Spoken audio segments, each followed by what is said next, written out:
하나님의 궤를 옮기고 많은 사람들과 함께 그 기쁨을 나누고 하나님 앞에 감사의 찬양을 드렸던 다윗. 그 다윗의 찬양 앞에 많은 사람들은 아멘으로 화답하고 함께 찬양했습니다.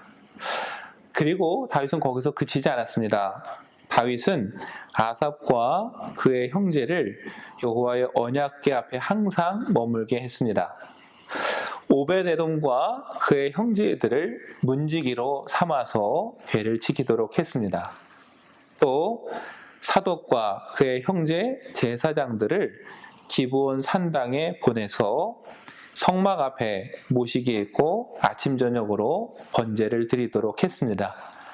그렇게 다윗은 여러 사람들에게 다양한 역할들을 나누어 주고 하나님을 섬기는 일에 최선을 다하도록 모두가 함께 참여하도록 만들었습니다. 하나님과 우리가 화목하다면 우리 또한 여러 사람들과 함께 화목해야 되고 그 화목한 가운데 하나님을 섬기는 것이 마땅히 우리가 해야 될 도리입니다. 특별히 눈에 띄는 것은 오벳에돔입니다. 가드 사람 오벳에돔, 하나님의 궤를 모시고 복을 받은 사람입니다. 그리고 하나님을 찬양하는 일에 동참하게 됐고 또 하나님의 궤 앞에서 문지기로서 선택을 받게 됩니다. 가드 사람, 그는 블레셋 출신이고 이방 사람입니다.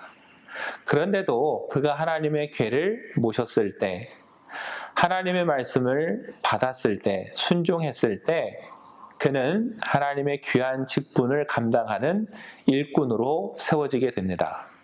다윗도 그를 기꺼이 문지기로 세워서 함께 역할을 나누게 됩니다. 여러분, 이 모습 속에서 우리는 깨닫게 됩니다. 하나님 앞에 화목하게 하려면은 내 뜻이 아니라 하나님의 뜻에 우선을 둬야 된다는 것입니다. 옆에 있는 많은 사람들과 내 마음이 그렇게 쉽게 일치되지 않습니다. 같이 살아가는 가족도 뜻이 다르고 성향도 다를 때가 많습니다. 그런데 한 교회 안에서 한 일을 한다고 해도 마음이 맞고 뜻이 통하는 일이 그렇게 쉽게 되겠습니까? 결코 쉬운 일이 아닙니다. 그때마다 우리는 생각을 해야 됩니다. 나의 성장 배경이나 출신, 내 생각이 아니라 지금 이 순간 하나님께서 가장 원하시는 것은 무엇일까? 하나님께서 나에게 주신 하나님의 귀한 뜻은 무엇일까? 우리가 거기에 초점을 맞추고 거기에 순종해 간다면은 자연스럽게 그 하나님의 뜻 안에서 연합하게 되고 화목하게 되고 하나가 되지 않을까 생각하게 됩니다.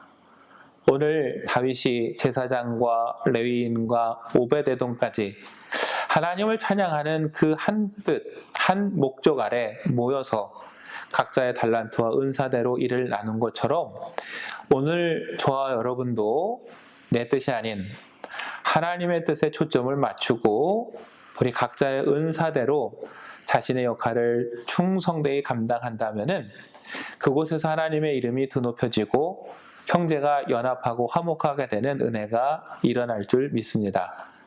예수님께서는 우리에게 그 본을 보여주셨습니다. 할 수 있음에도 불구하고 하시지 않고 아버지 하나님의 뜻에 죽기까지 순종하심으로 하나님의 이름을 드높이셨고 우리에게 구원의 은혜를 주셨고 성령 안에서 우리가 하나가 되며 하나님과 우리가 화목하게 하셨습니다. 막힌 담을 허물어 주셨습니다.